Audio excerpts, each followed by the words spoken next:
What's going on, everybody? Good morning. Look at this. Early risers. I'm going to start. Is this going to start? I don't know. Come on. Chug, chug, chug. There we go. All right. Good morning. Happy Saturday. What's up? Hi. What is going on, everybody? Morning, morning, morning. Sleepy faces everywhere. So VC being the early riser, good to see you, VC. Glad to see you. Don't see you very often. You gotta get out more, buddy. Here again, good morning. Victor, Lou, Blake. Yo, what's up, Blake? What's up? Michael Holland, good to see you. Jason Connerly. Hey, good to see you, Jason. Glad you could show up. Tad, Ryan, to keep trickling in. Joe Swick, good to see you. Morning, everybody. Jason trying to stay dry here on the East Coast. I don't know if I knew where you were from, Jason. Where are you from on the East Coast? That's where I was born. That's where I was born. It's a little dreary here in the Midwest of Wisconsin. M. Catron, good to see you. Caverna, good to see you. Morning. Good group. Good group so far. I might get toasty in this place. 2 p.m. here, by the way. Good afternoon, Caverna. It's a little toasty in my basement. I upgraded some gear, and I think it puts off some heat. I think I might have mentioned this before my setup. I have a false wall right there. And behind that wall is cement. It's a cement wall. I'm in my basement. If you have basements where you live. Okay, Virginia, got it. And that cement wall, that room kind of stays cool for the most part. So I like, and it's very small. It's only it's over, maybe it's an 18-inch wide room. 2 foot maybe. Not very wide. And it's got some plumbing, and I had some gear in there. Like I've got my modem mounted on a wall and some wires and my internet. And I bought a UPS that I had on the floor. And my storage drive thing array on a table that fits very narrowly in there, so I don't have to sit it on the floor. But there's the water main pipe that comes out of the ground for the entire building. So literally, Sean can go in there and be like, you know what, neighbor, I don't like you. I should say neighbors, and turn the water off to the entire building. While I was in there doing something, like I had to pick something up, so I leaned on this big, huge pipe that's probably got an asbestos wrapping on it, and it started dripping. A water main drip, like not fun, not cool, especially with the UPS on the floor. So I moved everything that I would think would be at risk out, and now it's here under my desk. And some of those things give off a little bit of heat. So how much do you charge? That's a good question, Victor. How much do you charge to keep the water running? Yeah, nothing like a little, leverage, I guess, to apply to your neighbors. Anyways, hey, Jason, I see you. Roger, good morning. I see you. Laramie, good to see you. So I upgraded some network gear, and I mean, the network card external that I have gets really freaking hot. Like, I wouldn't set it in my hand for a prolonged time. So I have a fan on top of it, but there's no air circulation down here, not as much as I'd like it to be. And so, after an hour and a half of streaming, it could get toasty down here. Like, you'll probably see my face bring on like a little glisten, if you will. There you go. I figure that's better than an Augie story. Anybody else that's new that shows up and is like, I showed up to talk about RPGs, and this guy's just talking about his basement and heat. Orcus Dorcas. Is this the free show? 4 guys on Tropicana Avenue headed me the flyer. Where is it? I don't think this is kind of too big for a flyer. If you guys don't know that reference, you probably haven't been to Vegas. I don't know if they do it in like New York City. I imagine they do it everywhere, but Vegas, it's it's a big thing. So, yes, it is the free show, Orcus Dorcas. So let's do some shout outs. Orcus Dorcas has a YouTube channel.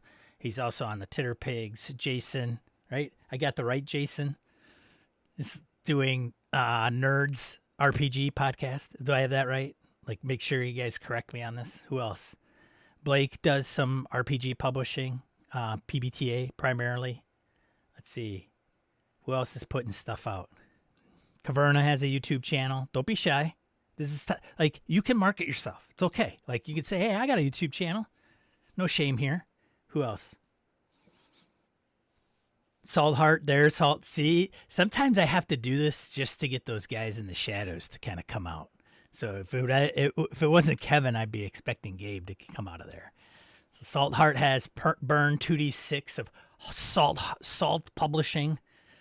There it is, Jason. Nerds RPG Variety Cast. There you go. And then back to Kevin. So Kevin Salt Heart of Saltlandia. Him and Gabe Dibbing do the Analytic Dice RPG podcast, and they're in my Star Trek game. So. Phil, there's Phil. He's lurking. Phil, good to see you. So Phil he's got 5e like module adventure scenario, right? Out on drive-through. Also has a Vason module out there. Wayne, I don't know if he's going to show up, but if Wayne shows up, clever name Wayne, he's got some stuff. He's a sleeper guy. I don't know if you guys know this, but Wayne's got a few things out there. Like he doesn't have like 1 or 2 scenarios. He's got probably, God, I want to say close to 10 titles out there under, I think, is it Kinetic on our drive-through RPG? Like it's, so Wayne Peacock, just do a search drive-through Wayne Peacock. He does some OSR stuff. Him and I think he's partnered up with an individual. Smurfborg, that's right. Kevin's doing Smurf RPG. Jeez. Harrigan says that he has all kinds of content, just never releasing anything. Well, someday, along with the memoirs, is what I always say. Self-promotion, there's Jason. That's right. Jason has a couple titles out on DM's Guild. There you go.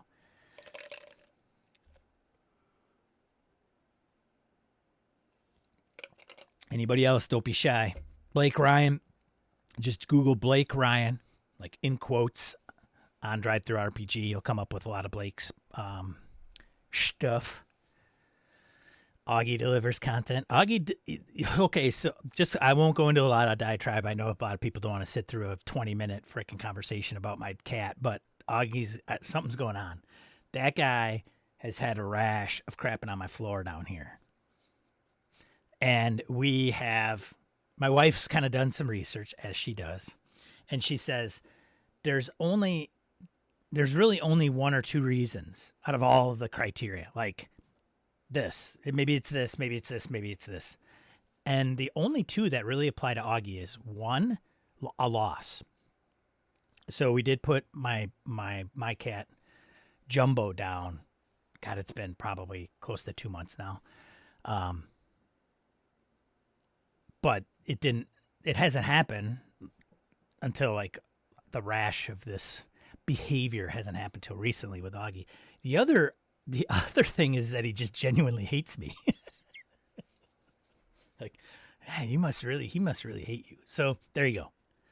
Jason, don't forget to give Harrigan credit for the great PvP game he has started for BSers. Yes. So Harrigan, for those of you that aren't familiar, Harrigan, moderator on our Discord, along with a few others. Laramie is as well. And Harrigan is on a video here on this channel about play by post.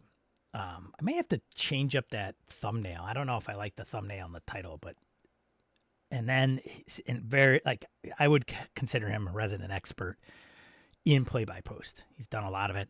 He's run like 10, 11 of us through a play by post, which I mentioned this in stream last week. Like I'm involved with, and we're running Knave, the RPG by Ben Milton. So Ben Milton, maybe a future friend of the show. Who knows? We'll see. Reading Aid, what's up? Good to see you. Thanks for joining. So yes, yeah, something like that. Orcus Dorcas. So yeah, so let's get started. Way into it by now. I don't have a good question for this week. Question du jour, but I'll put it out there. This might make you think. I don't know. Yeah, he doesn't like me. That's for sure. Question of the day. What RPG surprised you? What role-playing game surprised you? And I didn't say which way, whether it be positive or negative. So it's an RPG that you had a preconceived notion and you played or ran it and then realized, hey, this is much more fun. Or, hey, this is not as fun as I would hoped. And stipulate, like, and if you don't want to like, say anything negative, which I get, then you could just say the game or whatever. If you don't want to allude to one way or the other, you could just say the game.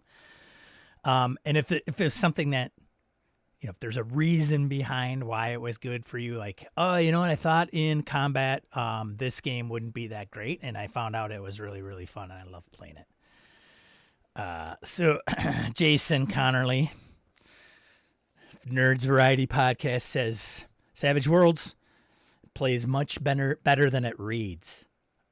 I think that's a praiseworthy statement. Laramie Wall, Vampire. It's super popular, and I find it as dry as burnt toast.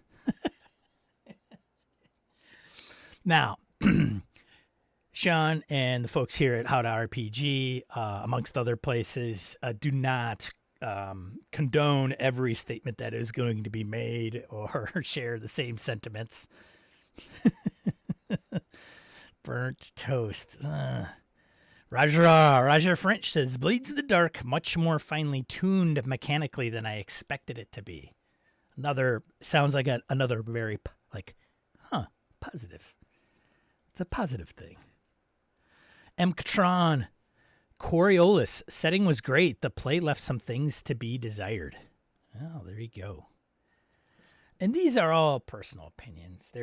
We try to enable a positive force in the RPG hobby, but I always say, it's not wrong to have an opinion. These statements aren't meant to pee on anybody's cake. So take it for what it's worth. Still, it's a question. Salt Heart, Saltlandia. 2D20 Star Trek is more different than Conan 2D20, and I was surprised at the mechanical differences. There you go. Very, very well put. He's so eloquent. Yeah. Joe Swick says, Laramie, we got to talk.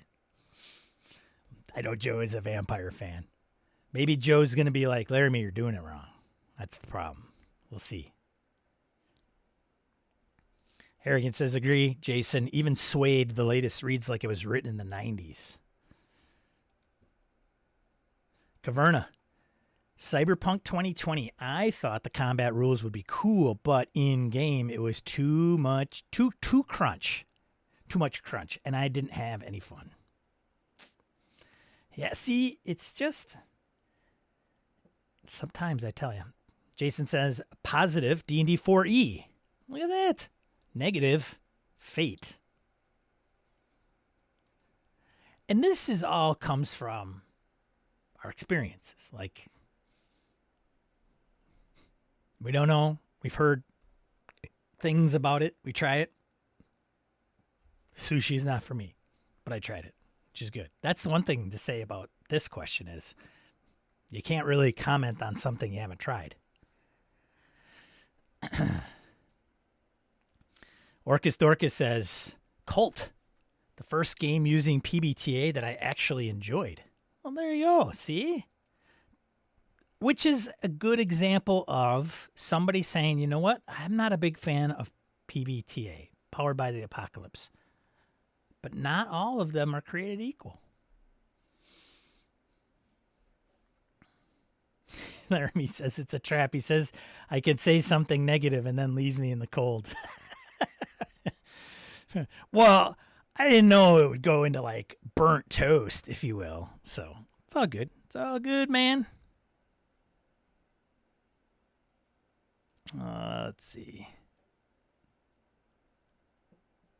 This is not working, but that's fine. Okay. Let's see where else. Ryan West says Werewolf the Forsaken. It wasn't Werewolf the Apocalypse, and it wasn't for me, says Ryan West. All right, fair enough. Caverna says, Suede, I thought it would be cool, and it was actually way better than I was imagining. Whoa. Taking it up a notch. Caverna, I have a lot of love for that system. I'm with you.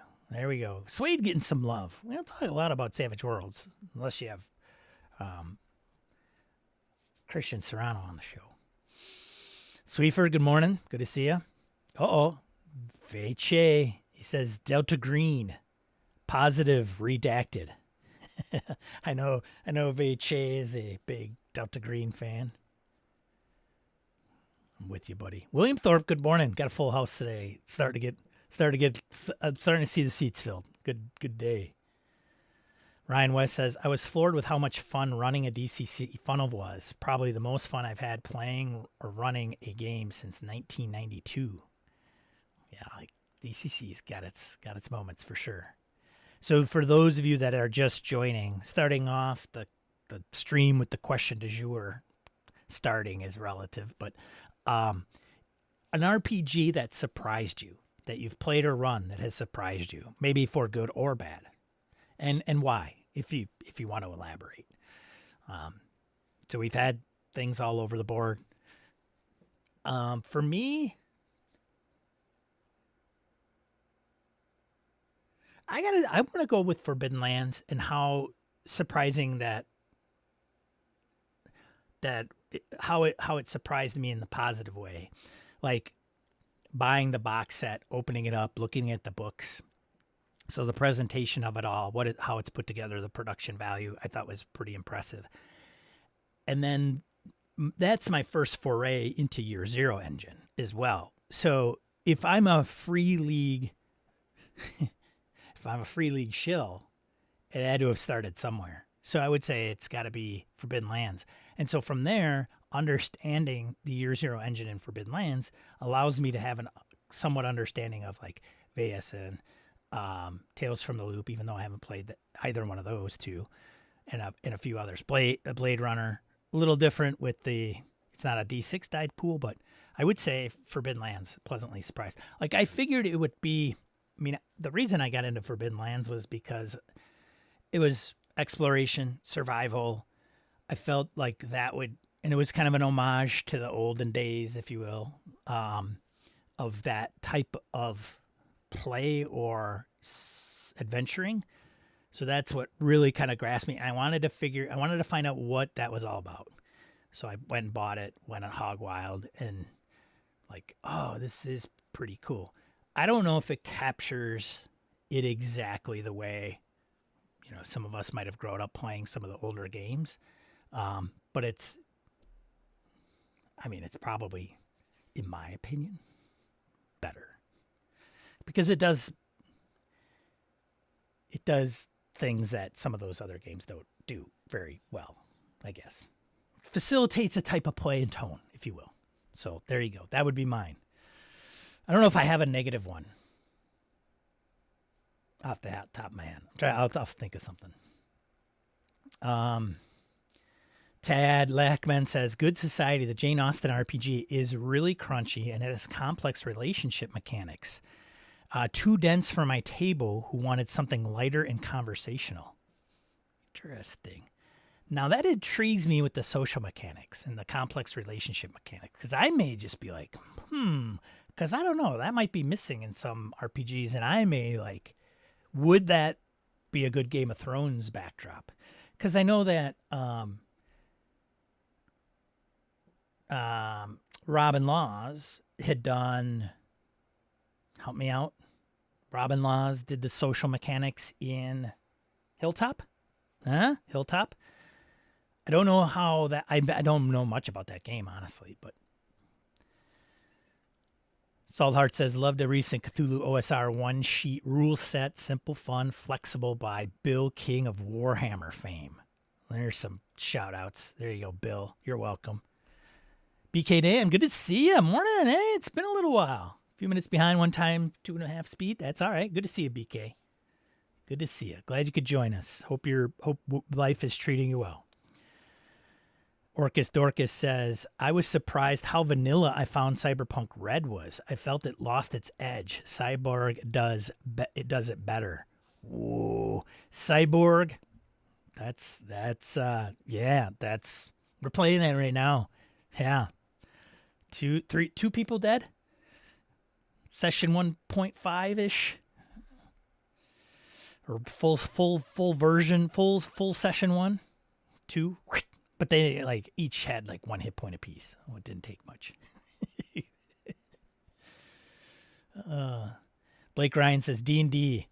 So many said you can be anything, but you really can't. Quite narrow range of options at most tables. Ooh, it's strong words there. Hey, all right. Okay, hold on, D&D fans. Okay, just let's, hey, if you're doing a lot of things in it, that's cool.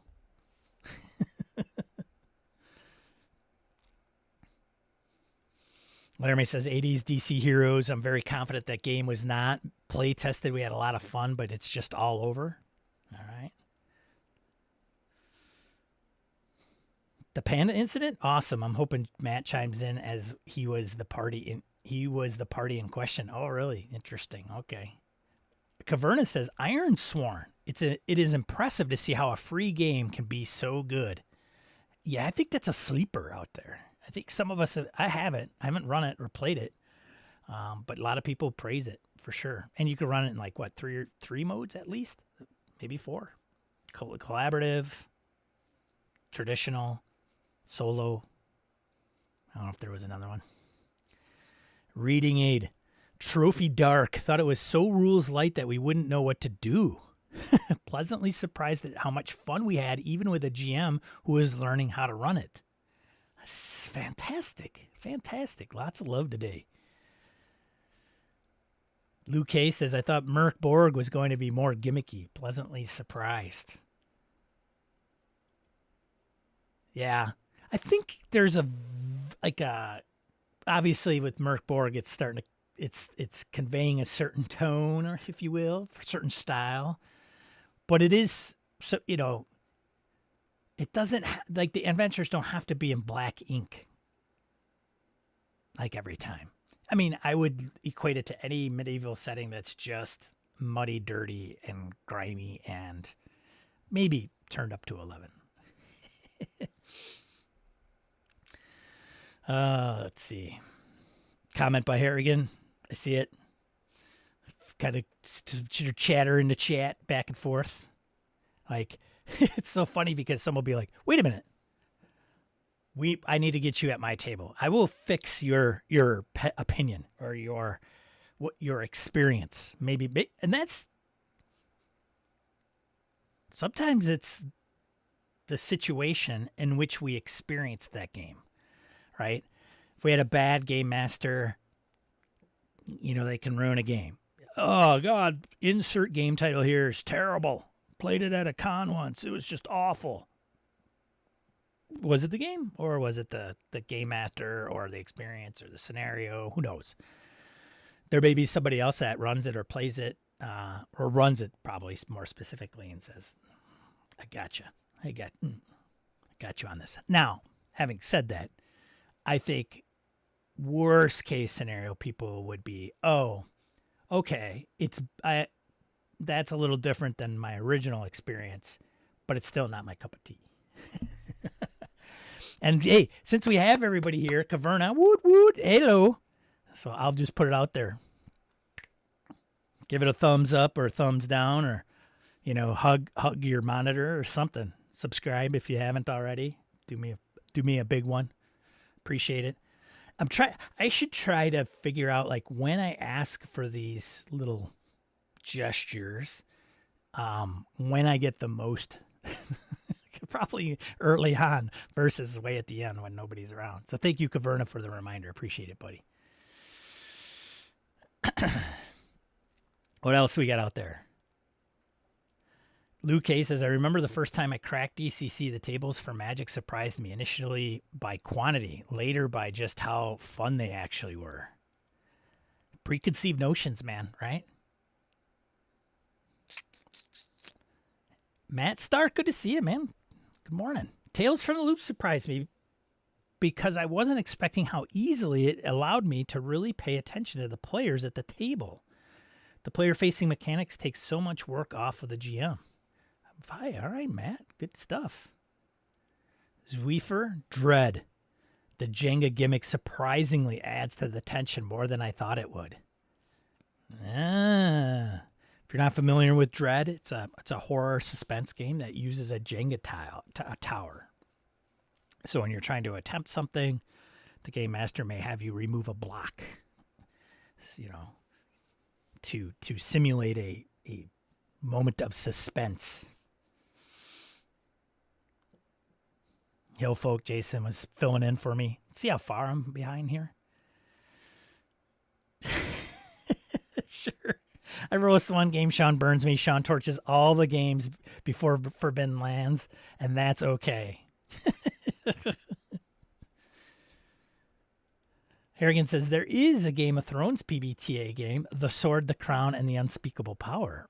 Ooh. See, those games really interest me because I think the Game of Thrones and what it supplied is, I don't know. I was a fan. The books I tried digesting in audio format didn't go very well for me for personal reasons. But and they're big sellers, right? A lot of people like them.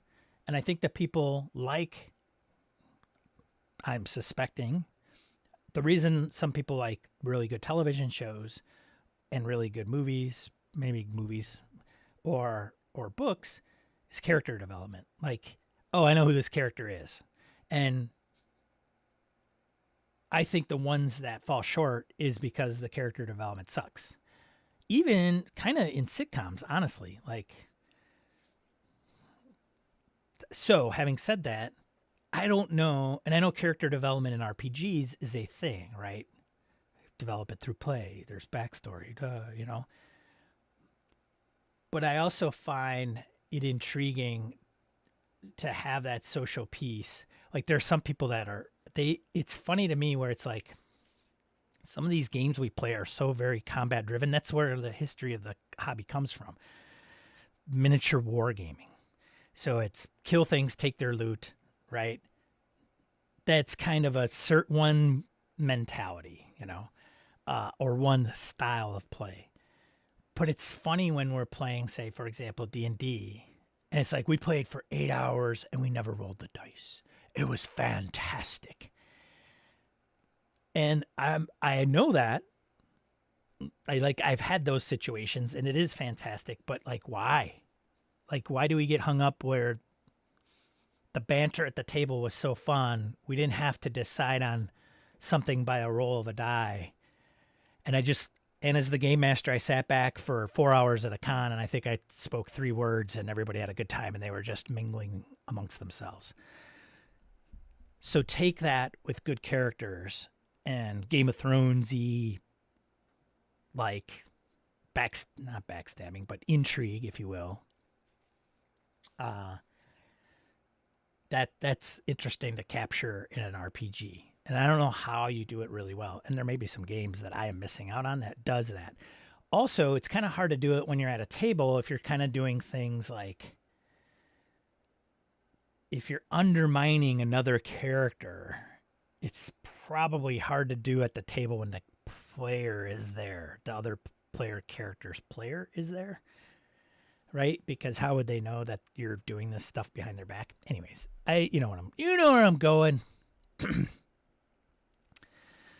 Caverna says, are we going to publish Cyborg sessions? I have them recorded. I can put them out. That is probably the goal, yes. I wouldn't see why not. Roger Shen, I really enjoyed the game of Ironsworn. I played in. Blake Ryan said, tried Ironsworn. Good. You can choose for zoomed in moves or zoomed out moves. Reading 8 says, FFG Star Wars. I know the dice mechanic is supposed to be the selling point. I found it tedious. There is a definite camp. And see, the thing is with like FFG Star Wars, many people know that I'm a fan. I could see the shortcomings of the dice system. And there is definitely like, you can either jam on it or you will not at all. So I totally get it. Phil McClory weighs in. Vaesen for me, weaving dark secrets into the campaign, developing the castle, each mystery building into the meta plot. I hear there's a recently posted YouTube video that gets into how awesome it is. I heard there is too on this channel featuring Phil McClory and Harrigan and Wayne. So if you want to check that out, if you want to hear 3 individuals gushing about Vaesen, check it out. And in all fairness, it is a good game. I have not played it. I'm waiting to play it or run it. But it also tells you about the game and why it's good. Like, these guys aren't just like, it's great, you should play it, it's awesome. They kind of go into why, obviously. So,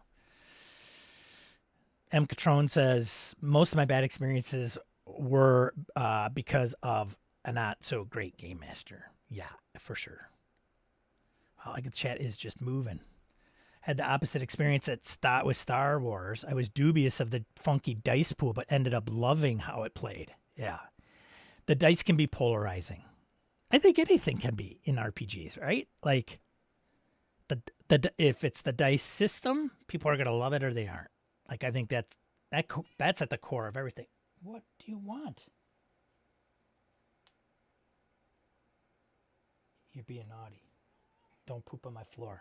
Let me feed this guy and grab what I would refer to as a refreshment. One moment. Come here, Augie.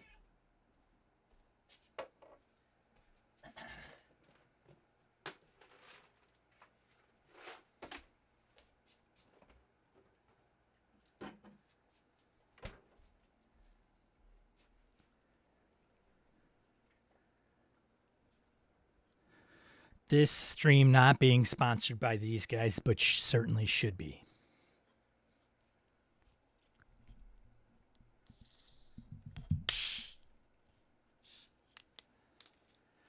That's the sound of another delicious Coke waiting to be drank.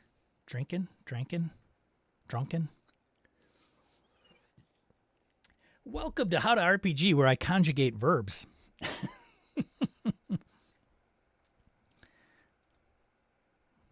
All right. Where did I leave off? Look at these guys all over the place.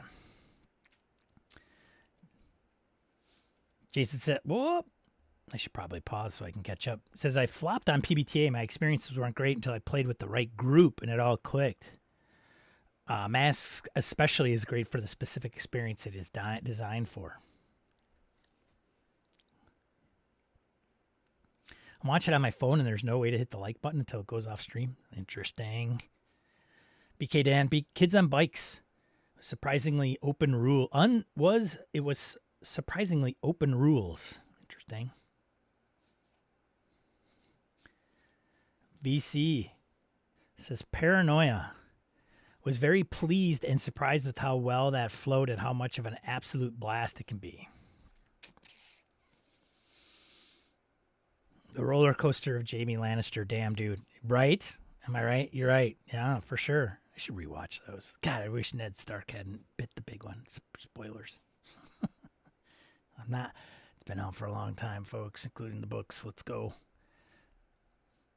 Saltheart says, played WHPA Fairhaven at ShireCon with Reverend Joey Royale and thought it was so original. Heroes of public access TV, and it ran incredibly well, even with 7 players.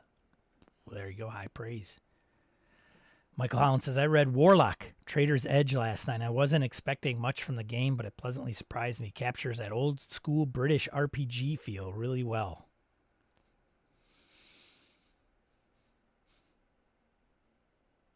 True. This is a good statement. Arrogant says, remember, it's hard to judge off one session. I played Good Society, Tad, and I loved it. Did not feel crunchy, but was at a con and the GM might have been running a different game for all I know. Yeah, that's a tricky one, too. Like, can you get the full experience with running a one-shot at a con for 4 hours?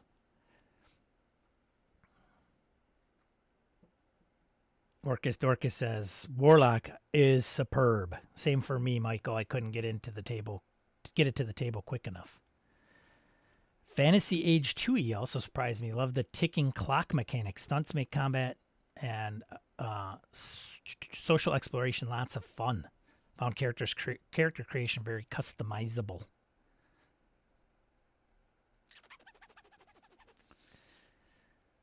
Everybody wants to play Warlock. Warlock. Caverna says, I need to mention EZD6 too. A very good and consistent rules light OSR-ish system. I introduced it to a 5e group and I saw they already played 2 one-shots by themselves this week. Ooh, booyah. Game Master using the FFG dice system is a special skill. I'd agree with that. Harrigan says, up for me, non-funnel / higher level DCC play. I like DCC, but the game transforms at higher levels starting at 1. It does. It does for sure. Not just a gong farmer anymore. You're casting wizard spells that go crazy. It's kind of a weird leap, especially on the magic side.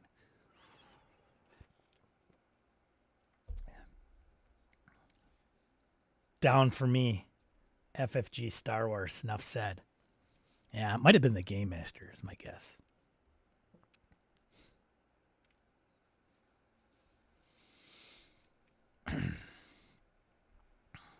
It's funny, Orcus Dorcas's comments are all jacked over on my screen. Probably because of the platform he's on. One more. He says, I had no idea how much fun Kobolds Ate My Babies was going to be. The whole table was in tears from laughter by the end. Zesty chat this morning for sure. Yeah, very active. I'm just like trying to catch up here.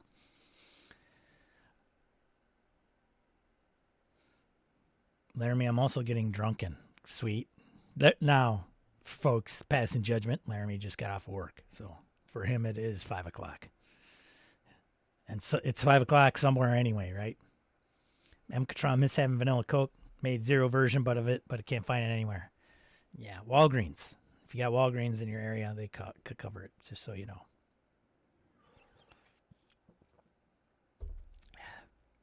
Did some screenshot Sean opening that? Please say you did. You can clip it.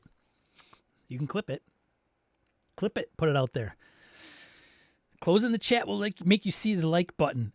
Orcus Dorcas. Thanks, William Thorpe, for educating us.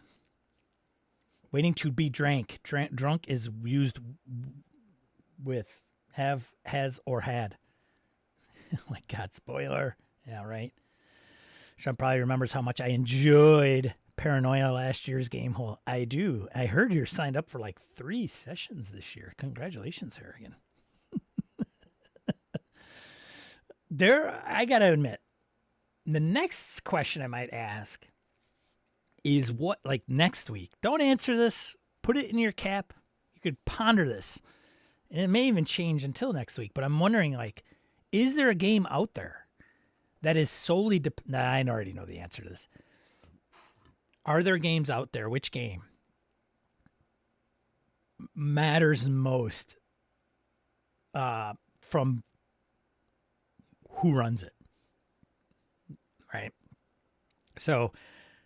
what game is more susceptible to being good or bad based on who's running it or how it's run, right? Because there's some games, I think intrinsically, if it's very well defined, then I don't know how much the game master's impact is on whether playing that game is a good or bad experience. Case in point, solo play. Are there bad solo plays? Like, I got to imagine there maybe are some rule sets or games that probably are for solo play but aren't the best solo play. That would be another one I want to kind of dive into, like solo play. Like, help me understand that. I know Nelson's a big solo player, and I'd be interested to know more about that space because I don't play a lot of them. And I'm interested to go, well, why is this game when I played solo so much better than another game that I played solo? And it's probably some of the same stuff from other games. But anyways.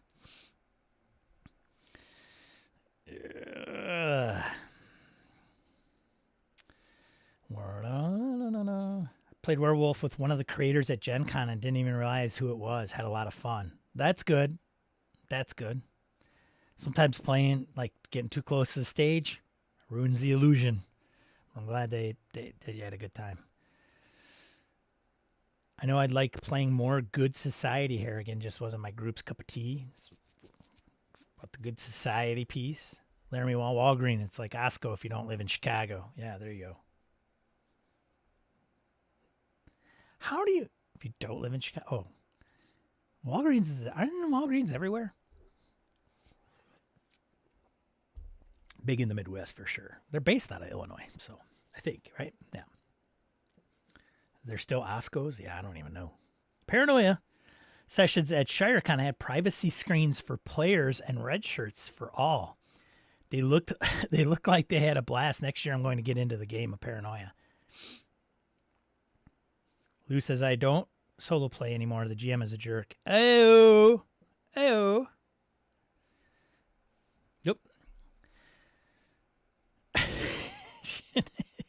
Dorcas. Yes, I have imposter syndrome after every solo play. Come on. That's funny. BK Dan, are there bad solo plays? Answer, I don't know, but there was a bad solo movie.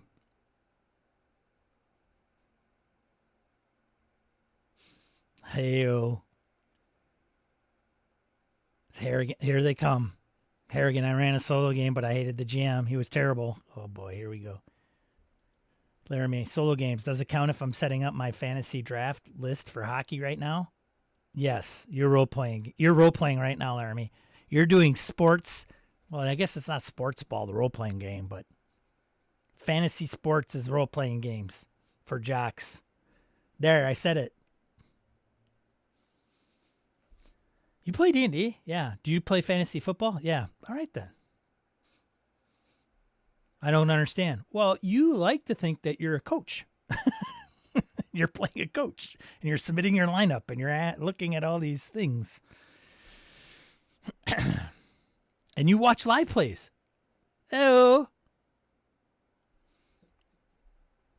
Yeah, take that turn.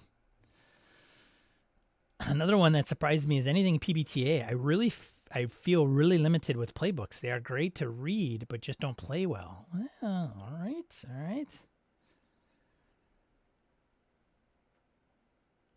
Smack dab in KY, Kentucky. Is there a new edition of Paranoia out? Let me check. There was one in the works from last year. I think it is out or still under development. It was kickstarted. I didn't know. Harrigan and Mirko told me, like, hey, you know, the guy who's doing the next version of Paranoia was in your Forbidden Lands game at GameholeCon. Like, who would have known?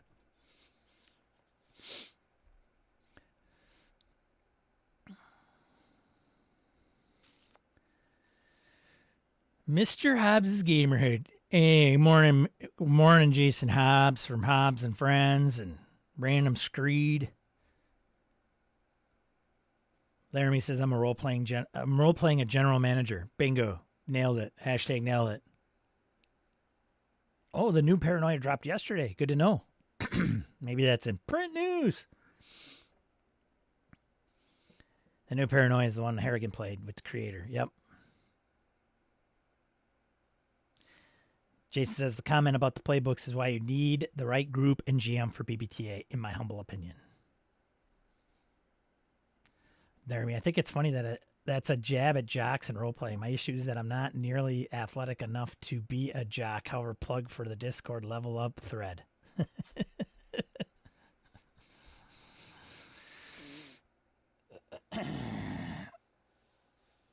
Jason's working. Making it up to Wisconsin today. Working and texting, probably podcasting. He is this guy, multitasker.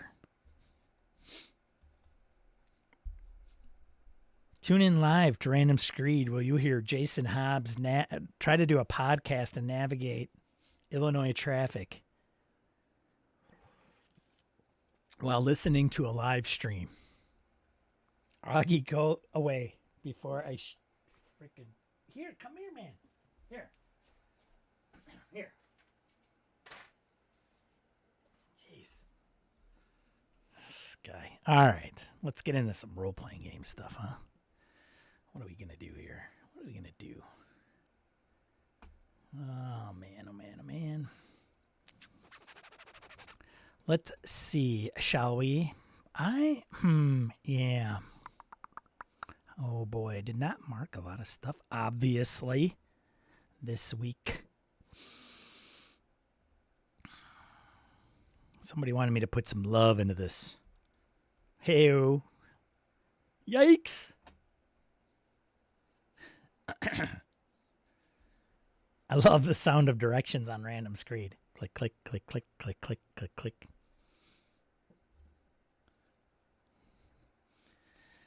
They do. Oh, God. I'll put an Augie cam on them.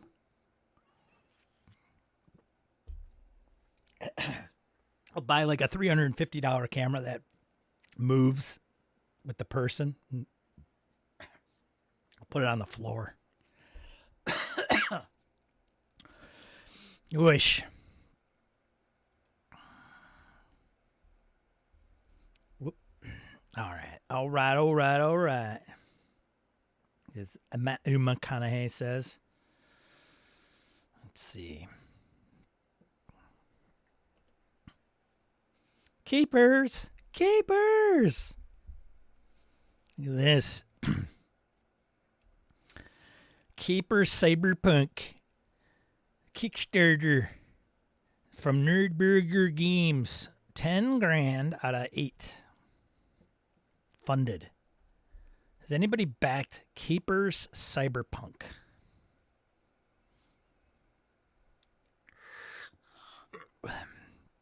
Excuse me, Craig Campbell. He's created 20 Kickstarters. He's backed 130. So he's got the, hey, I support the RPG community checkbox checked. It's a game of superpowered cyberpunks fighting corrupt megacorps in an alternate present day. The core of cyberpunk, you play a character with superpowers and maybe some cool gear in cybertech, trying to help your community fight the corp cops that keep everyone under their boot and strike as many blows as possible against the mega corporations that control the vast majority of life. You might be a freedom fighter, activist, hacker, street warrior, thief, con artist, or darn near anything else. But if you have superpowers and you are not registered with the megacorps, you are a criminal. It's an alternate 2020s setting of the game. Is one where things have gotten rough for most of the humanity, but because of your powers and your tech, your numbers, you have a real chance at striking back and making the world a better place. Wasn't that what it's all about? Just doesn't seem like flower power, the RPG, is effective in these certain dilemmas. These certain social struggles. So, game mechanics. You guys know the game mechanics? Each player in the GM uses their own deck of standard poker-style playing cards, 52 suit cards plus 2 jokers to determine if a character succeeds at a difficult task. Hey, should have just put this out there. I saw on Blue Sky somebody asking about cards being at the main core mechanics of an RPG. I happen to mention Alice is missing, although I don't know card. I mean, cards are a component of it, but I don't know. I don't think you could play that game without them. So moving on to the mechanics, the pip value of the card you flip, 2, 3, so on, up to ace, high, determines success versus failure. The card suit determines the degree of success or failure, starting at clubs, worst, and going alphabetically upward to spades being the best. You'll be able to flip multiple cards based on your character's capability. You might flip the king of clubs, certainly a success with the king, but just barely a success with clubs. That would be an interesting dynamic. So the number of pips is great, but then you have to go by suit. So do you, like, what is, like, does the suit beat clubs? So does it, like, a 2 of hearts beat a king of clubs? I need to know more. Does anybody know? Can you understand the words that are coming out of my mouth? Do you settle for barely successful or flip another card, hoping for a better result? Each flip is a gamble, risking failure. Game features. Here's a rundown of what's in the book. Full rules, right? Setting, 50 superpowers, info and rules, technology, cyberware, bioware, nanotech, GM guidelines and advice, expanded setting, information for the 5 boroughs in New York City, primary setting for capers, information on the megacorps, information on a wide variety of factions, info on cyberspace, a wide variety of NPCs, rules for animals and biobeasts. Now, there is capers, right? Isn't there like an RPG called Capers? That's what it is, it right? Yeah, am I wrong? I thought there was like a Capers RPG. I could be wrong. So there you go. I got to put this in there for some people into the chat. Hey, chat.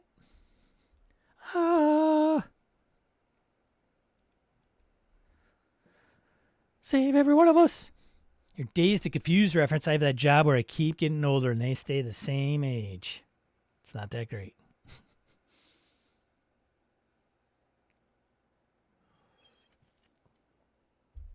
Isn't this the game as last week, or was that Fist? Fist was the last one. Fist was Cyberpunk.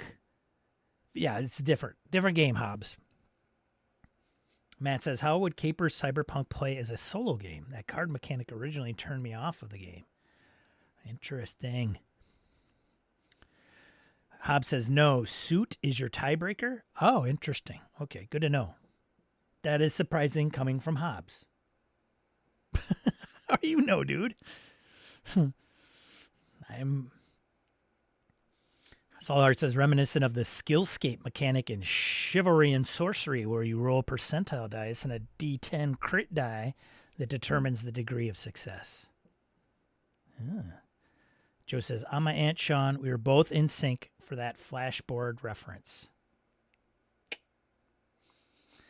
So far, there has been at least Capers 20s and Capers Noir. Good. Now, okay, so I'm not losing my mind. Flash Gordon on my end. Holy hell, Siri. Here, just in case everybody's listening to me out loud. Hey, Siri, play Flash Gordon.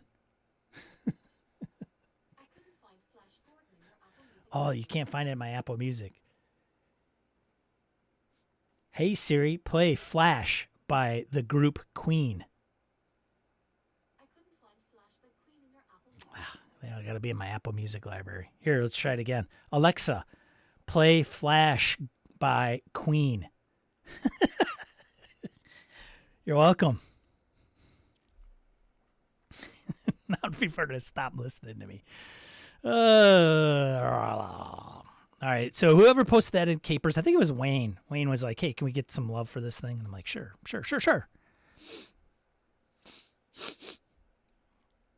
Okay, I must have forgot to hit some like bookmarks from last night. I thought there were more than what I'm looking at in front of me right now. Why is that?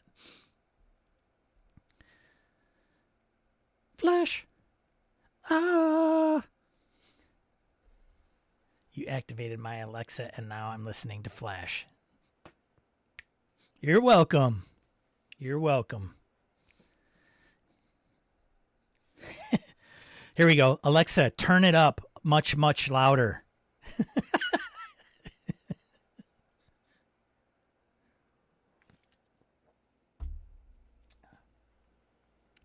Alexa, order Sean some from Amazon. So these are the friends that I have. When I have them over to my house, that's what they start doing to my Alexa. They start ordering stuff off of Amazon. So if you have friends like mine, make sure you unplug those things.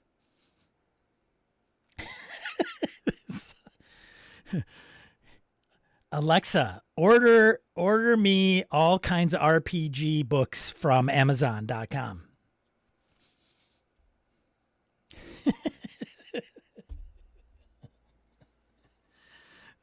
Sorry guys, I had to do it. I haven't done it in like 2 years.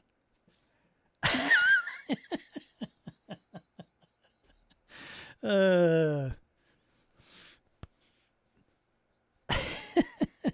could have ordered something else. All right. Bud's RPG review. Old Bud's. He is the hands of RPG YouTube. He put this out on Blue Sky. Cubicle 7.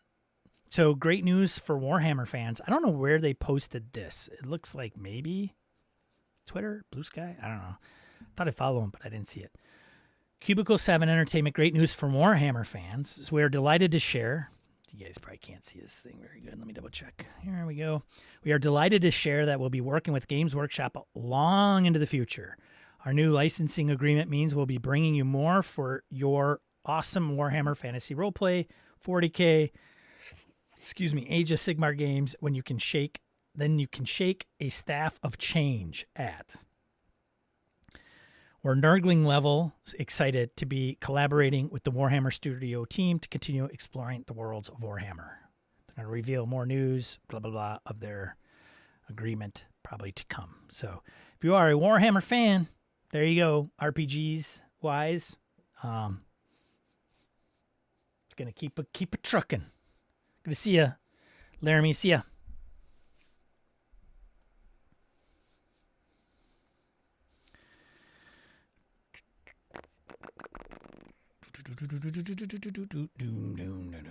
So last night, while I was laying on the couch, I was thinking, you know what? I should probably bookmark some news for tomorrow morning. And then, of course, Sean, being old, fell asleep. Because, that's what I do.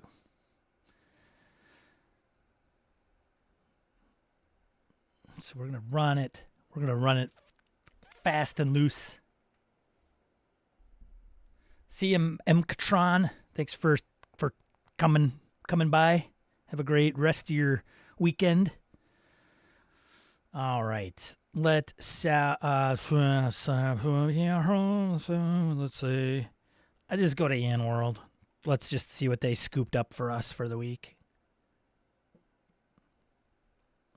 I did find out that Kingmaker, is coming to Foundry. So that has been a long-standing setting by Paizo that has done very well for them. And I was a big... I bought all the Kingmaker modules. I think I subsequently sacrificed them to Noble Knight. Because I don't play Pathfinder anymore. But it is a good setting. And I think at the time that I was interested in it, there wasn't any exploration. To say that there wasn't any exploration RPGs is kind of being a little ridiculous. But the premise of that campaign kind of hit home for me. But since then, I'm like, well, there's other things that could probably slide into that. So, yeah. Hey, Sean, got a dynamic mic. I think my sound will be less echoey. That's cool, man. I'm good. I'm glad. I'm looking forward to hearing it. For our Gaming and BS's first, 10, 15, 50, I don't remember, episodes, audio wise, not great. The intro music is all warbly, like it was terrible. So it happens with anything. Not that say yours is terrible, Kevin, by any means. Just tweak and you'll be like good to go. So let's see. Print news digest. Let's do news digest. Let's see what news like Ian World coughed up. So Level Up's always there, and they're promoting their stuff, which is great. Some D&D stuff. Duckburg. Oh boy. So a lot of people obviously have been bringing this one to my attention for some reason. Now I brought up Duckburg a long time ago, the original, when it was out, and they were going to put it out. I would play this because that's kind of it. Like that's the thing, right? That's the shtick, if you will. I think we could all agree that Duckburg is not the same as Dragonbane. In tone, especially. So this is the expanded edition. It's funded and it's been funded. It's probably maybe on the Kickstarter piece. I'll see. But I am not getting Duckburg for those that are curious. Yeah.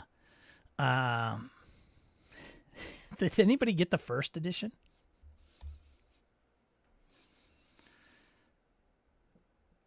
Let's see. Tabletop news. Oh my God, that's about it. So just blurbs, just statements on these. So let's see. Some featured columns of the week on Ian World. MT Black continues journey through RPG periodicals. Apparently MT, the author, is going through Issues of Dragon on Ian World. Michael Tresca, newest RPG Evolution, talks about what happens when role-playing gamers retire and finally have time for their hobbies. That is an interesting one. I don't know if that's framed up properly, but okay. Don't miss out on the newest RPG crowdfunding. I'll get to that. Keep all the new print releases. I'll get to that. Find the big TTRPG sales and bundles. Maybe get to that. Who knows? Tabletop news. There's literally 3 bullets. Paizo detailed changes to the wizard class.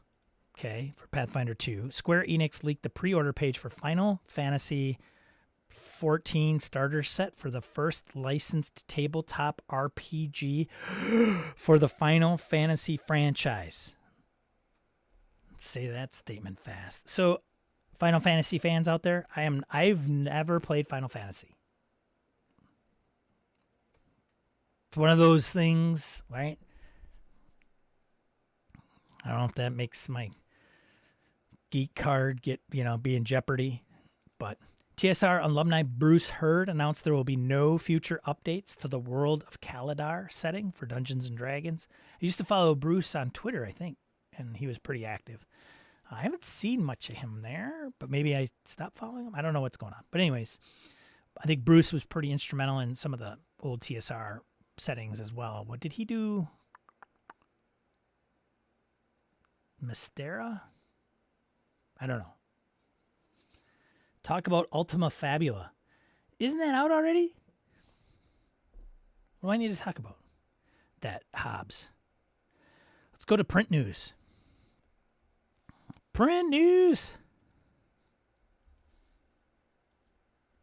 2 products in drive-through top 5. Oh, really? It's okay. I guess I'll talk about it. What is okay? So print news. 5e gets 2 supplements. Great. They're also dice and bookmarks. Okay. G.I. Joe allows for Cobra PCs. Mothership gets several supplements and new adventures. Probably like the print's out, right? Not the print for Mothership. PDFs, right? I think Sean released those, right? I don't know. Jason says, I never played Final Fantasy either. I think the last computer RPG I played was Fantasy 3, 1987. Wow. That's a feat in and of itself. I've played since then. Orcus Dorcas, I'm all for JCRPGs coming to the tabletop, but do they all need to be these ridiculously dense tomes? Yeah. They don't need to be, Jason. They just are. Hey-o. It's all about the page count. Page count equals better. More. More is better. No, it's not.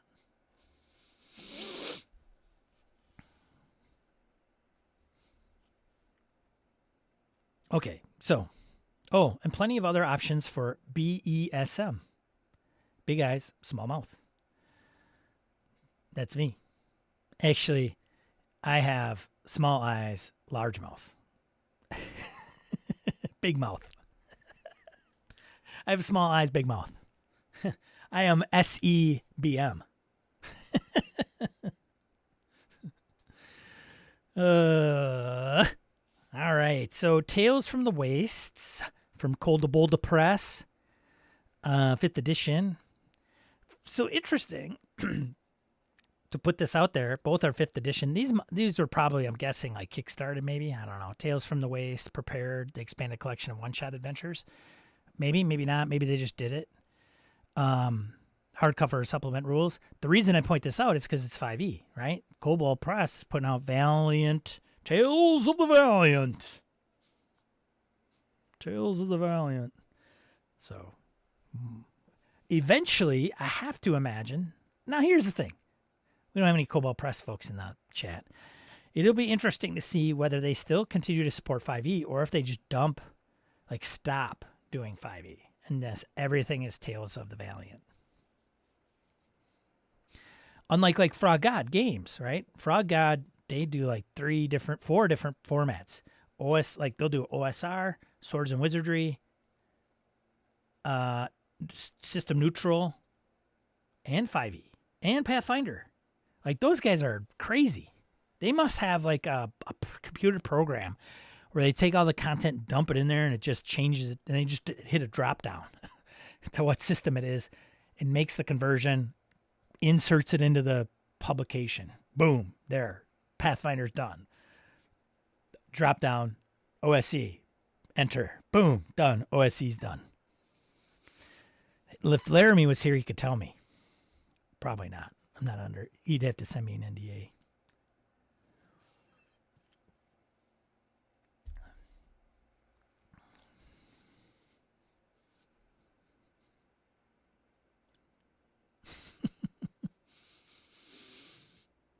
Hey, Chris. Good to see you. I don't think they'll need to do both because TOTV is so close to 5e that no conversion will be needed. Yeah, really? That insert Nathan Fillion. And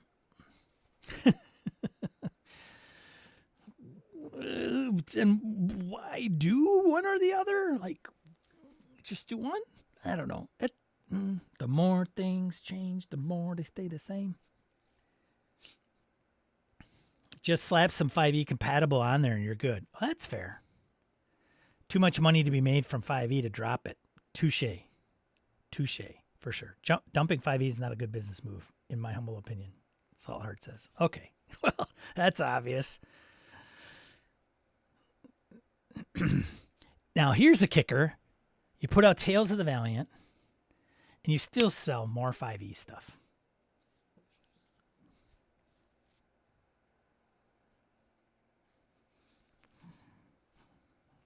Anyways, moving on. G.I. Joe. Gojo. Cobra. Codex.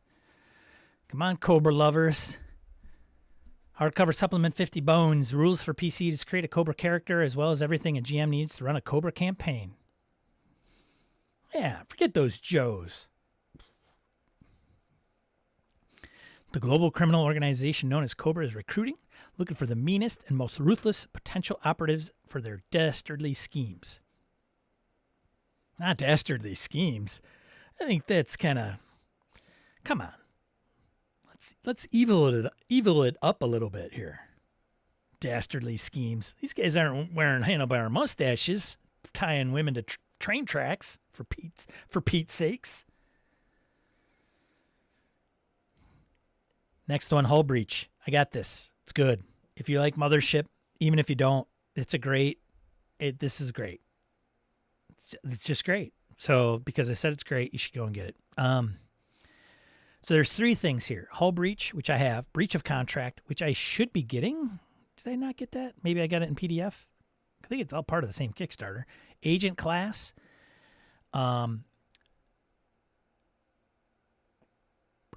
Hull Breach's collection of 26 adventures and supplements, which is interesting because of those adventures and supplements. The way it the way it sets it up in the beginning of the book, it's kind of it sounds or it's kind of conveyed that you're doing like a sandbox mothership game. But there's adventures, so I don't think it would be.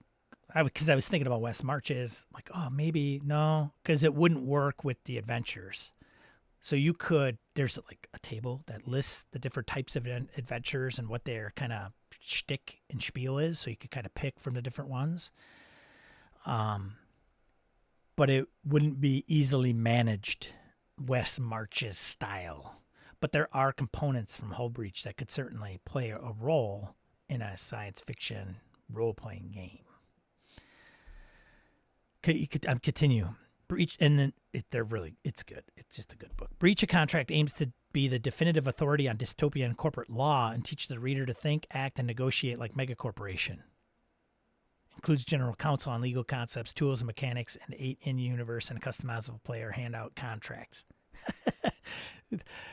Yeah, okay. That's good. That's good. It's good. It's good. I like it. I like it. What's going through my head is like everybody hating capitalism.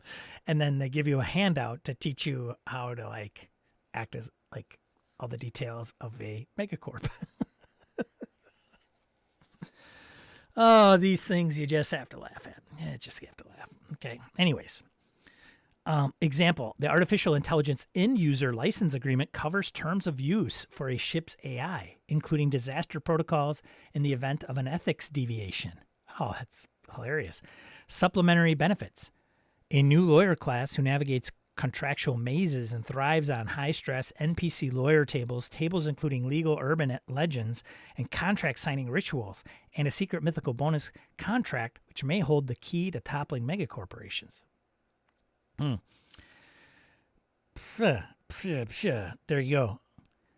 But why do that when you could sign up now and be a cog in the machinery of a megacorporation? Speaking of which, the agent class conducts subterfuge, surveillance, and infiltration missions on behalf of corporate handlers and with or against their embedded crews.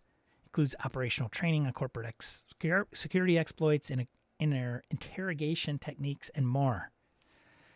New loadouts with spy tech gadgets like the Trinket Gun and Patch Bomb. Warden guidance for subterfuge-style missions and an optional hidden role secret agent play mode where no one knows who to trust. The Warden is the other word for Game Master and Mothership. Here's Bloom by Tuesday Night Games, the makers of Mothership. So softcover adventure for $10. Anybody get in on Bloom? Clandestine research facility has recently discovered an ocean floor moss with far-reaching potential. Yeah, it always is. It always does.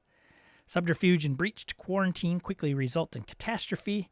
The infectious moss, get out of here, consumed both the facility and the staff that studied it, leaving only monstrous life in its wake. Why they put all these details in here? Unaware of the disaster and envious rival department turns to the black market to hire a team of hapless mercenaries, the PCs, tasking them to infiltrate the labs and steal the coveted samples of this would-be miracle moss. There you go. Fun. Howl by Odin's Beard. Horror adventure, dark folklore for Cairn. It's for Cairn. PCs are shipwrecked on a desolate shore. It's $22. Softcover adventure. Cursed by demonic forces and surrounded by undead horrors. I can almost talk. Oxygen. At every turn. Sounds fun. Sign me up. Must brave the lost caverns and solve the curse of the Bargus to make it out alive. That sounds fun.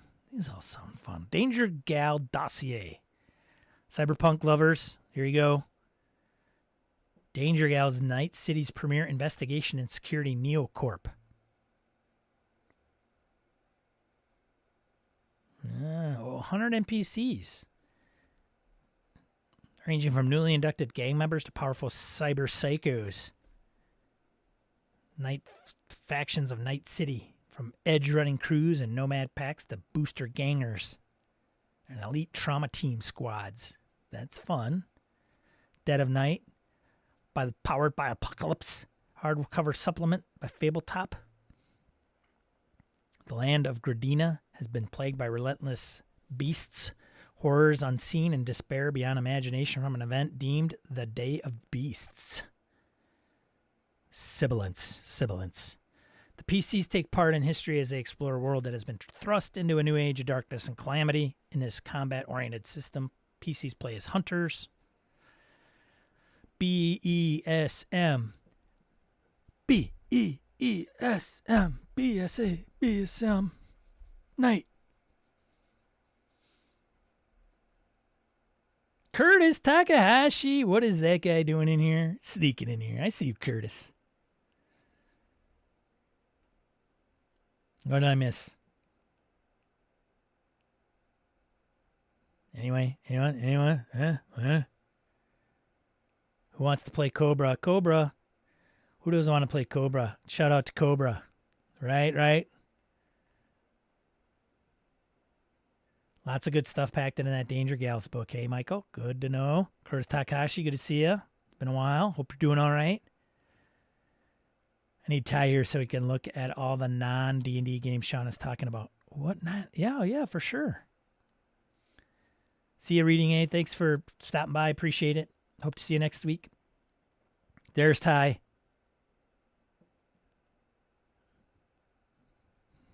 Good to see you, Ty. Soul Mist spell cards for 5th edition. There you go, Soul Mist. There you go. Crowdfunding. Yeah. I guess we get into crowdfunding, man. Crowdfunding, man. I'm in the crowdfunding world, man. I'm dropping all kinds of references today. Some of you are picking it up. Some of you are not. All right. Duckburg. Touched on that one. 15K a 3K. There you go. Bramble Trek, a GM-less RPG adventure. It's on BackerKit, by the way. Ends September 28th, which is 5 days from this here recording. It's done in pounds, so it must be from somebody over there in the UK. Solo RPG, an experience where you play as an anthropomorphic mouse. Rats of Nim, anybody? Yep, we went from ducks to mice, and the list is just a sampling of what's available to be on the lookout for other anthropomorphic tabletop offerings. Offered a movie-style motivation, you're a quiet mouse from a quiet life, but the world of adventure calls to you.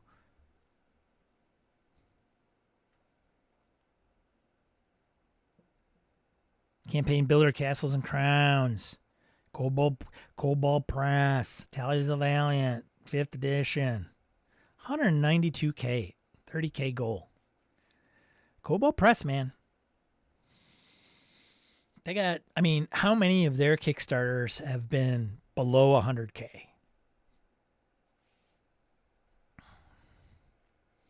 They are very rooted in the 5th edition ecosystem.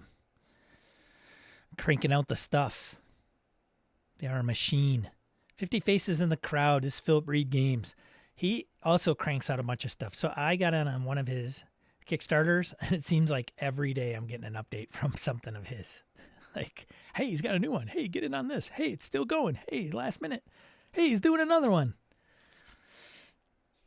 System neutral, TTRPG accessory, $4 for the PDF of the deck. This is where they spotlight the campaign. I believe this is Philip Reed's 18th crowdfunding project so far in 2023. Not just overall, just for this year. And oh, by the way, we're in late September. And they say, yeah, and yet I'd say his method is the definition of what speed and quality look like. Each campaign is short. The products are items that Phil is eager to put out into the world, and the results are more than most multi-freelancer publishers are able to achieve. This is 50 faces in the crowd, builds on 50 patrons of the market and 50 guests of the end, adding randos any GM can throw on into a fantasy crowd. It's funded. Like in their low funding goals. Like this one was $250. It's at $4,000. Like some ROI in this, right? Like, okay, I got to come up with 50 randos. And then I got to format the cards. So all the cards look the same. And then I got some art and a blurb. And I'll put it out. Maybe, I don't know. Like, I'd be interesting to find out. Like, somebody should interview this guy. I don't know. Maybe like Craig Shipman from Third Floor Wars. Because he's, like, I think the stuff that Philip Reed's doing isn't the same as everybody else. And therefore, I'm interested in how he's achieving this. Because he may be making bank on how he's picking up steam. Pennies make nickels, nickels make dimes, dimes make quarters, quarters make dollars. Era, the Empowered 5th anniversary superhero tabletop.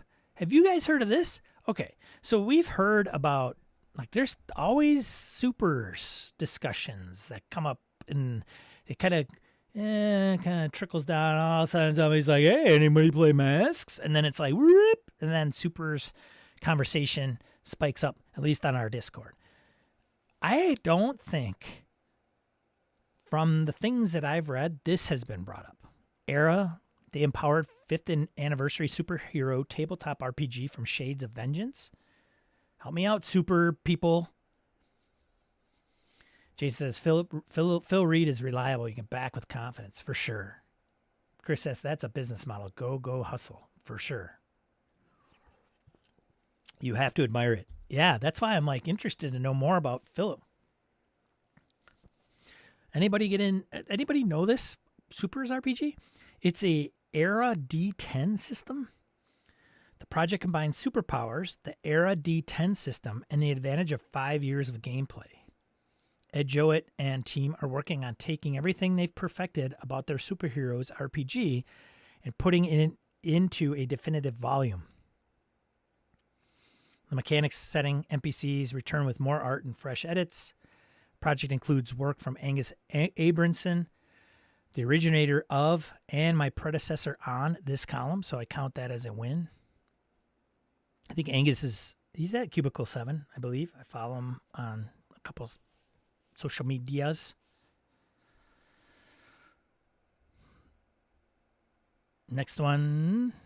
Oh, and by the way, it's funded. Next one, Shadows over Lake Geneva. Oh, boy. For D&D 5e from Gaxland. Ah, now it all comes together. So Gaxland is Heidi Gygax's company. Or, I don't know. Or is it like Luke's? I don't know. It's Gygax. Heidi's involved in this, her and her husband, for adventures for 1E and 5E that take place in 1948 Lake Geneva, Wisconsin. He plays a government operative of the Guarded Operations Directorate, tasked with stopping supernatural monsters. You're brought face to face with several in these adventures, taking D&D's rule set to post-World War II America for the Beast of Bray Road and a sanguine horror. These adventures offer a different type world than the stock standard fantasy options that might be fun for your gaming table. Interesting. 1948 Lake Geneva? Woof. Lake Geneva's not that big now. So the Wrigley's put their house there. I guess a resort town. 1948 might have been an interesting place in Lake Geneva. They are not. No, they are funded. They are funded. They had a 7,500 goal. Oh, no, they're not funded. Sorry, I can't read. They have a 7,500 goal. They're at 73. 73.85 with 1 week to go. Ooh, talking about cutting it close. Maybe we'll put them over the edge. I don't know.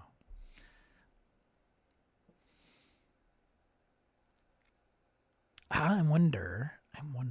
Well, yeah, let's take a look at this. I'm curious. Just for let's hold on a second. Hopping off to attack my honey-do list. Have a great weekend. Thanks, Jason. Good to see you, man. Thanks for joining. Go check out Jason's Nerd Variety podcast. So this is the Kickstarter. So they created 3 and they've backed 108. So they are running under Eric Garland and Heidi Gygax, husband from young Heidi and her siblings. Yep. So she's third. She's the third child of Gary's.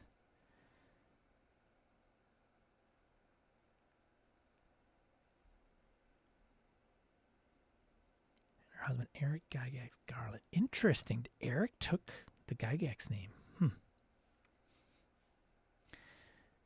He's the CIO for a small healthcare group in Kentucky. Interesting. Huh. I thought they might have been still in Lake Geneva, honestly. But they're in Kentucky. Okay. Anyways. I just wanted to see how many they had backed and created. I did not know that they created 3. I don't know how well they did. Doesn't matter. I don't know. Maybe. Some people think it matters. Next thing, Fist. Look at this. We already talked about this. Paranormal Mercenary RPG box set from Claymore. That's out there. $95,000. 483% funded. 20K is what their target was. There you go. Level Up. That's Ian World's stuff. Zine Spinner Rack. Free top signs. Buy. Zine Spinner Rack for A5 size books from Severed Books. Interesting. So it's a TTRPG display rack. So if you're wanting to get rid of your shelf and you want something like this, there you go. This, interesting. It's on BackerKit. It's 200. The most popular pledge is like $300. With free shipping and handling to the US, folks, UK, EU, Japan, and China for the spinner rack. So if you love TTRPG zines, then this is the way to display them, the spinner rack. Like the old school comic book spinner racks of your youth. That's kind of cool. So 32 pockets, you can fit about 500 zines or 400 comics, and you get signs for or from. Oh, so you get the signs to display. Is it at the top? I don't know. Slide into it. Merkborg, Cyborg, Mothership, Kids on Bikes 2E, 9th Level Games, RPG Zine Club, Rowan, Rook, and Deckard, Exalted Funeral, Old School Essentials, and Vastgrim. If you're a zine head and want a cool way to show off your zines, this is a beautiful option with a great throwback vibe, and it's available on BackerKit. So if you got your zines in those, like the old periodical things in the library, I think I have a couple down there. Like, do you fit all the things in? I don't know. That would be kind of cool. It doesn't take up all that much space. You can put it in a corner, but then you got to be able to spin it around. I'd have a specific spot for that. I don't have a ton of zines, though. Oh, I guess I'd have to fix that. All right. Pass of Sona by Richard Knack, hardcover from Wraithmarked Creative. This is a novel. $35. Novelist Richard K. Knack, author of Dragonlance: The Legend of Huma, which I have read, and Kaz the Minotaur. I don't remember if I read that one. And the Dragon Realm series is bringing his prose to Sona. This novel takes place in Sona, a world of divine chaos with overlapping timelines, shifting realities, and gods given to decisions taken at a whim. Interesting. There you go. Funded. Like 5K goal at 34,000. So many fans of Richard's work. That's crowdfunding for the week, ladies and gents. Did I miss anything? And you know that if something is still out there, it's going to show up on eWorld a week out from when it ends. So, zines, thumbs. Anybody in my home cares to see my zones? Nobody in my home cares to see my zones. What about you? Nobody. You don't like seeing your zines? They get tucked away. Like every streamer's got a book, like RPGer person. Don't they have their bookshelf prominently displaying their books? What about calzones or calzines? Calzines, Roger. Come on. What about speed zines?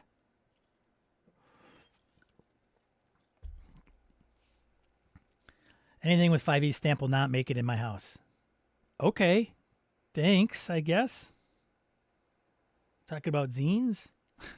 I don't think there's a ton of 5e zines, but all right. Curtis Takahashi, the never ending of endings of autocorrect. You got to be on your toes here. Just one slip up in the chat, and you're gonna get. You're gonna get it. That's all I got for this week, ladies and gents. What else to talk about? What is going on in the world of RPGs? Have I missed anything this week? New wig, Sean? Ty, you know just what to say. I did get my hairs cut, and it's growing in. Like I said, the perfect hair for Sean is usually a 2-week window. And after that, it gets out of control. Before that, it's too short. Werewolf and Smite Works? What's that? Tell me more, Matt. Saltheart says, I know there may not be very many 5e lovers here, but some great work out there in 5e land on Brancalonia and Lord of the Rings. Great rule adaptations. Yeah, I think there are. I am more interested in 5th edition offshoots, like Symbaroum, for example, or Lord of the Rings. You know, that would be some interesting ones. Got to define the box much better. I'm with you, Saltheart. Don't let the haters dissuade any 5e lovers out there. Orchestra, everyone is moaning about fudging again, so nothing new. Fudging dice. Fudging. Fudging, GM screen. What are all the hot takes? I need to do like a Saturday stream going through all the hot takes. Hot takes? They're not even hot takes. All the controversial subject matter. I'll take a hard stance. Point, counterpoint. Anyone else pledge for Monty Cook Magnus files? So there's something. I have not, Curtis, for the record, but I did start listening to the Magnus files. Interesting. Very interesting show. If you haven't checked it out, I would give it a listen. Not that they are starving for subscribers, I'm guessing, but it is an interesting listen. I will give it, and I can focus in on it because it's like narrated from one particular person, which is something I didn't anticipate. I thought it would be more cast, and I get lost by not paying attention. Time Prunty fudge dice? Fudging dice. Victor Wyatt says, I've been really impressed with 5e peripheral games. For me, Fate Forged is pretty cool. Interesting. Curtis, new season of Magnus starts soon. Interesting. Okay. I'm like, start at the beginning, work your way forward. Like I'm trying to, for the first 3 episodes they put out, one was like a 10-second teaser with like 3 minutes of commercials. Another one was very similar. Like they talked about the show, and then it was like 3 minutes. Like it was just, oh God, these ads are killing me. Luckily for me, I use Overcast. So I found out like they don't start the show after at least the first 2 minutes. One was like 3, but then so I set it to 3, and then it went too long, like deep. So I set it to 2 minutes, and then at the end, same thing. So I'm like, hard to gauge, but Overcast is a godsend. If you're not using that as a podcatcher, where you can set your intro time and your outro time. So when you get these folks that do, because see, Magnus, unless they get wise and they do it mid-roll, You can just skip right over them. And frankly, I haven't checked into Magnus having a Patreon. So if they have a Patreon and they offer an ad-free version, I get it. It's a model. We never really did ads. If I had done ads, I would have done it that way. You want the ad-free version, become a Patreon. If you don't want ads, or if you don't care about ads, you want to not throw a few shekels, then there you go.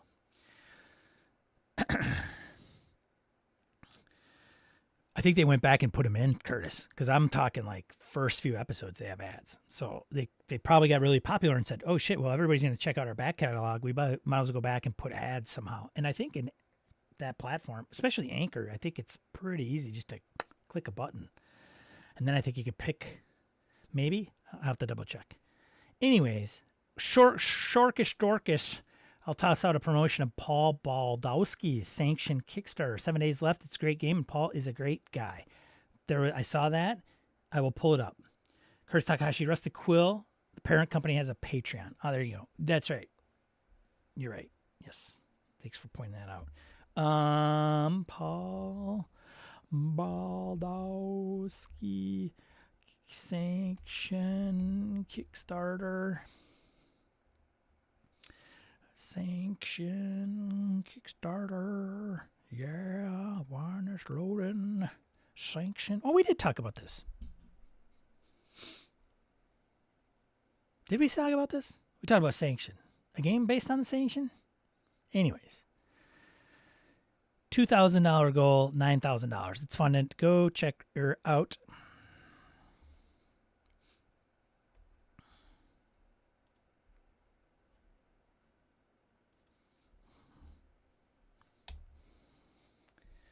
Paul is a gem, says Harrigan.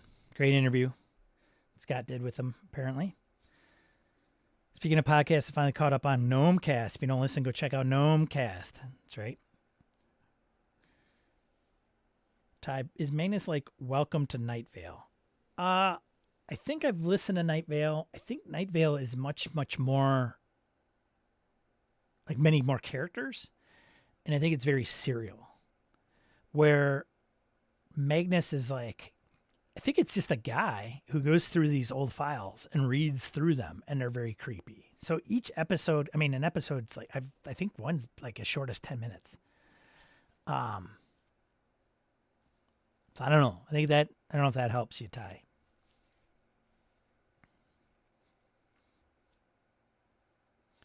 Magnus gets really creepy, yeah. There might be some commonalities between the two shows, Ty, but it's been a long time since I listened to Night Vale. Been a long time. So what's going on? I'll sum up this kind of thing, like what's going on in my life, quickly in the RPG space. So my Kids on Bikes play-by-post, I think, is dead in the water. Like, I think last week I said, yeah, I'm playing it. Nobody's posting. I want to know what's going on. Finally posted, and it's like, hey, is it just me, or is this thing dead? So a couple other people came in and chimed in, probably got notified that I posted it and said, yeah, I was kind of nervous about the GM because the GM was relatively new and they're gone. And it happens. It's not, c'est la vie. It kind of shot out of the cannon pretty quick. I am still in Harrigan's play-by-post with Nave. I am probably the slowest poster out of all of those. And it's like the 11 people groups, and then there's 3 groups of, total of like 10 or 11 people gone different ways. So we're scouting. I think, who am I playing with? Paul? Is it Paul? That's one of the players. I think, I'm trying to think of the players. Is it Michael? I think you're one of them, right? And Roger, I think. French. You and Tad. Come on, Tad. Yeah, Tad. Is Tad in the chat? Tad, you there? Yeah, Michael. Yeah. Well, I know you're in that game, but you're in our group, right? You're with Michael, Roger, and Tad. Okay, that's what I thought. Yeah, see? Iron Trap. I do not see how play by post could ever work. Ty, it does. And if it's not for you, that's okay. You should watch the video, Ty.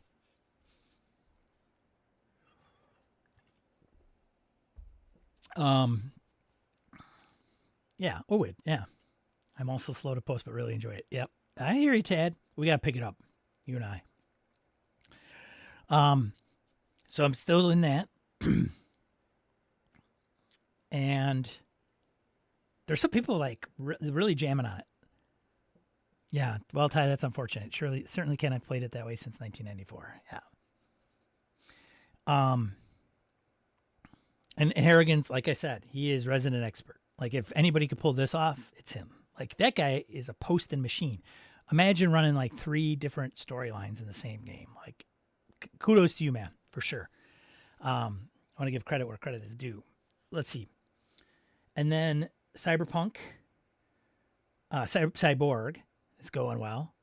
So we got that, which will be interesting because we'll have 2 new people, 2 new characters joining the team next week, Thursday.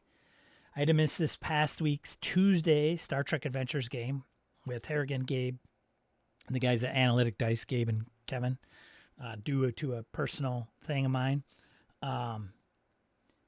Those guys played OSR, which I can't remember what it stands for.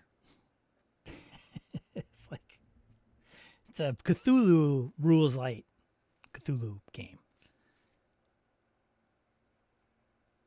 Ty, watch my video on this channel. Like you'll get an idea. It's not for everybody though. It's not for everybody. It's very slow. You know, it's typing. You got to read. But it's a lot of flexibility. All depends on the expectations of who you're playing with. But if you have a hard time sitting down and writing like once a day, it might not be for you.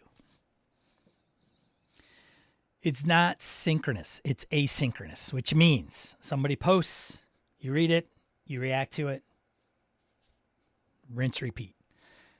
When you have more players, things can be a little disjointed, but that's not to say that you can't make sense of it.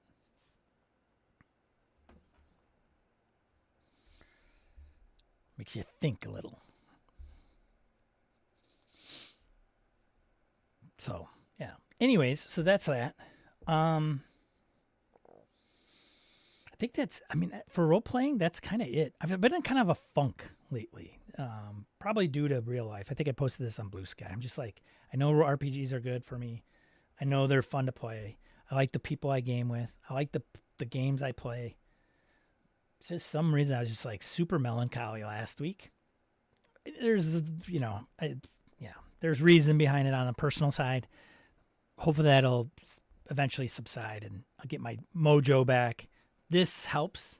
This stream does. And I know I'm not alone, right? I know people go through these for a variety of different reasons. So it's just a minor thing. And so I have to sit down and, you know, pick up a book, read it, you know, or take a break, you know.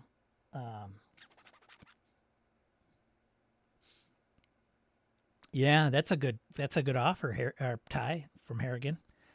Harrigan's offering up Ty, you know, hey, go look at this game and read it. Yeah. Read through it, and if you see how it rolls and it's like, oh, this is kind of cool, or if it's like, no, this isn't for me, at least then you know what it looks like, Ty. Harrigan not only is resident expert, but ambassador. Like, here, check this out. Go look. Because some games are private and you can't see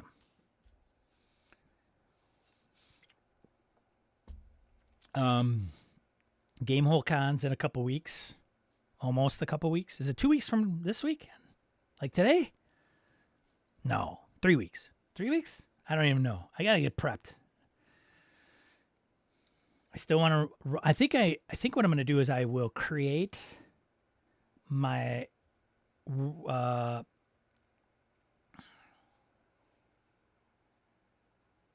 War Stories pre-gens. I have 2 set up for sure. and then feng shui. I gotta get a scenario down. We'll learn it together at Gamehole Con. So I'll run those off grid. Probably like Thursday night, Friday night, maybe. Saturday will be soiree night at Gamehole Con. Looking forward to some games there. Looking to see a lot of people there that I haven't seen. Thank you for everybody that's making the quest out to my humble neck of the woods. And then I think sometime in November, I have a feeling my buddy Jeff's going to want to play Castles and Crusades. So, knowing Jeff is not a game master, I am, I love playing with Jeff, and I love playing with my buddy Joe, and amongst other people for sure. But these guys local, I've known them for years. Just if I'm going to run that, I don't know what I'm going to run. I have no idea. I don't know where I'm going to start at all. Like, and Phil McClory saw my post on Blue Sky. He's like, well, is it, are you running into these things? Like, is this kind of putting you in the funk? And I'm, that you have to run Castles and Crusades. And that's not it. It doesn't bother me. Playing with those guys, I just got to put system aside and not really, get hung up on it. They could play, I could run 5e for those guys. I wouldn't care at this point. I've kind of had a different shift in thought, if you will. I probably kind of put the box out there a little bit. Like I said, if I ran 5e, I could put him in Midnight. I could put him in Simroom. I could put him in Lord of the Rings. Lord of the Rings, maybe not. I think my buddy Jeff would not want to play Lord of the Rings, even though he has a ring wraith costume. And they go to Ren fairs in August when it's really freaking hot and wears a ring wraith costume. I think one year he got heat stroke. Sean, Cortex Con is coming soon. When? Do you have a link? I'll bring it up. Cortex Con, if you're a Cortex fan. So we'll see. I don't know what I'm going to do with that campaign. I got to have something to go off of. The thing is like prepping a 4-hour session. Like, okay, I'm going to run with Harrigan and Phil and those guys. Star Wars or whatever. I could come up with like an idea and kind of a premise and some options that they might run into, and I can kind of go with it.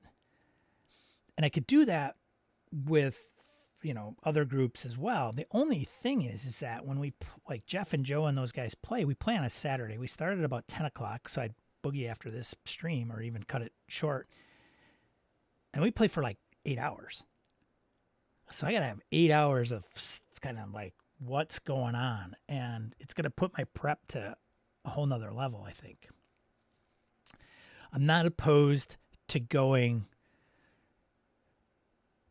like cliches, Curtis, for sure. Tropes, sorry. I don't have a problem tugging on the trope strings. I may even pull out like some PDFs of old first edition AD&E modules. Like Cult of the Reptile God. Let's see, read that. Okay. I'm going to steal these things and then I'm just going to make it happen. So that's another style play. Because I don't know if Jeff's like one shots. Those are, those are for not, cons and whatever. For games that don't last or something. I don't know. He made a snidey comment at one shots. But I don't know if it has to be this epic, right? That is so often tied to like the Hickman thing, right? It doesn't have to be Dragonlance. If it becomes Dragonlance, then great. But I don't know if it's like, does Jeff want or prefer I'm going to grab a module off the shelf. You have a 5th level character. I have a 5th level module. Let's go through it. There's no tying to the other scenarios or anything like that. We'll see. Yeah, I may crowdsource some of these things. Like I may go to the Patreon thing and say, hey, I'm interested in all ideas, and then also implementing them. Like, what should I call the town? What should be this faction? Give me a faction and what they do. Very brief, and take what you guys would. I know it's gonna be like it's got the town's name, Towny McTown Face. All right, like it can't get too crazy. But I may crowdsource. Like I may get a way to pull you guys into this game instead of talking it like once a week and saying, or once a month and saying, "Oh, let me tell you what happened. Let me tell you about my DM game or D&D game." But you guys got good ideas. This well can get kind of dry in the creative side, so we'll see. I know it's gonna happen. I just don't know what to run. Yay! That's what else? Nothing else that I could think of. I'm wondering like what Kickstarters I have coming.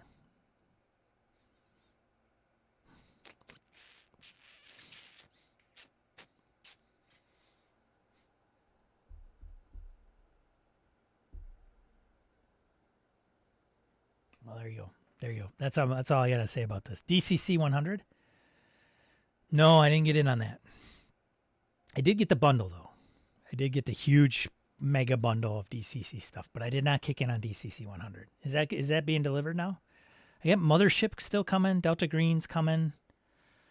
Well, I mean, I think I'm logged into freaking Kickstarter right here. I am not logged in, but I can like in 2 seconds. I could probably find out what is outstanding. Outstanding. Come on. Load. Oh my goodness.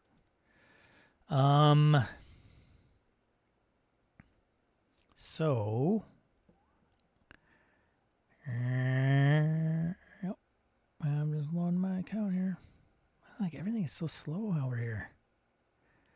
Save fact projects view all. So I can share my backed projects. Shadow the Weird Wizard. I'm not getting anything physical or digital. Just chipped in for. I don't know if I should share this. It kind of shows what levels I kicked in. I don't know if that's top secret or not. Does it matter? I don't know. Who cares? Shadow the Weird Wizard just gave Rob some love, so I don't expect anything. Secret of Art of Game Mastery. I did kick in for that. All the just digital, just to read those copies to see what they're all about. Moria. I kicked in, so that'll be a little while. Dolmenwood kicked in. That's going to be a little while. Hex Deck, that's from Philip K. Reed. I believe I got that. I have to double check. I'm pretty sure I got that, so I have to check and mark that as got it. Because a lot of his stuff is just digital. You can print it on your own. Let's see. Walking Dead might be the next one. That arrives in November as scheduled. That might be the next one I get.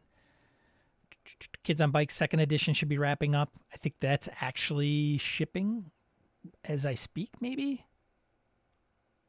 A little late. Was July 2023. Bug. But I do have the PDF. And I think, what else? I know I got to go back further because Delta Green's on here and it's not in those top ones.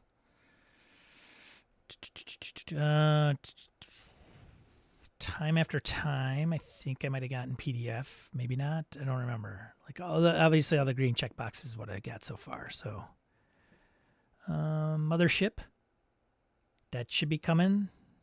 It's probably going to be a year late.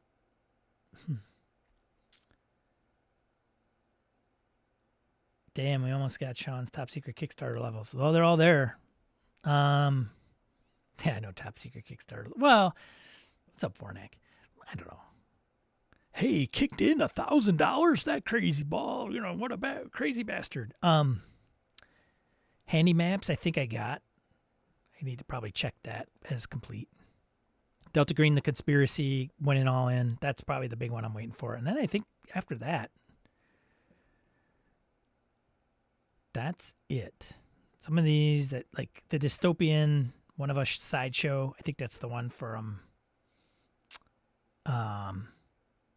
Adam Muskovich. I think he's the one that flaked on that one.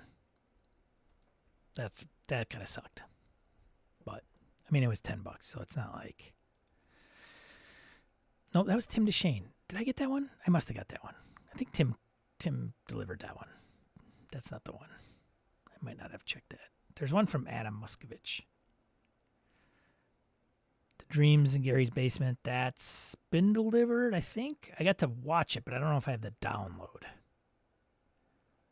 I'll mark it as checked. There's something in here that Adam did that didn't deliver, I think. It was a zine. I don't remember which one it was. I'm going way back. Look at this. What's the first Kickstarter I got in on? Dungeons and Dragons documentary. Look at that. Delivery May 2014. Yeah, it's not going to make it. First one, Streets of Bedlam. I think was the first Kickstarter I backed. And I was all in on that with Jason Blair. And Dungeon World, second one. That's why I should maybe the next question is like what were your first 3 Kickstarters? Go log in, pull up your first 3 Kickstarters. Tell me what they are. RPG, because I got a couple in here that aren't RPG. Tabletop Forge. You guys remember that one? That's Roll20 bought them. Gamers Hands of Fate, a Gamers movie. Deluxe Tunnels and Trolls back in 2015. So the first one, Streets of Bedlam, when was that? It was delivered in 2012, but I may have backed it in 2011.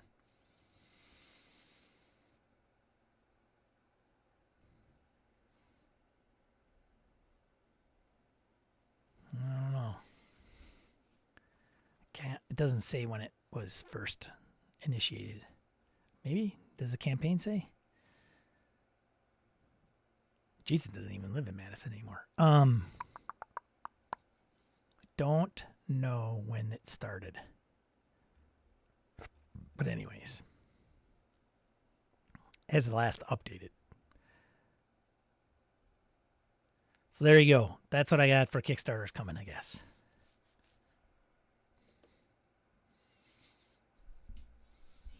Yeah, they do, Ty. Mentioned it last week. You weren't here last week. Matt says, shit, I was a Demon Lord was my first. Gotta run, have a good weekend. See you, Orcus Dorcas. I'm going to wind down here. We're at the top of the hour anyway. So I guess with that, right? Thanks for everybody that has supported the show monetarily. Thank you very much each month. I really appreciate it. Yeah. BSRCon is going to be here before too long. So I got to start firing that up, getting people jazzed for BSRCon online convention. Hope everybody in the chat joins as a player. Did you think of a name for BSCon? I have not, Ty. Thanks for asking. I'm thinking maybe just, what I say? Learn, move. What's my mantra? I already forgot about it. Learn, move. Oh my God, my brain hurts. Anyways, who knows what I'll do? That'll be 3 things for BSRCon 3. You gonna come, Ty? The Wrath of Khan? Maybe. The Wrath of Khan. That could be that's a good one, Sweeper. I like that one. Move, learn, not play. Oh my God, I am an idiot. Should have probably wrote it down. I don't know what I'm doing. Create, that's right. Thanks, buddy. Dude, I'm telling you, man, without the chat, I am snooze. Move, learn, create, snooze. Anyways, be a positive force in the tabletop RPG hobby. I'll check you out next week right here at 8 a.m. Central Time, Saturday. Have a great rest of your weekend. Play, game, spend time with loved ones, and we'll see you on the next one. Thanks, guys.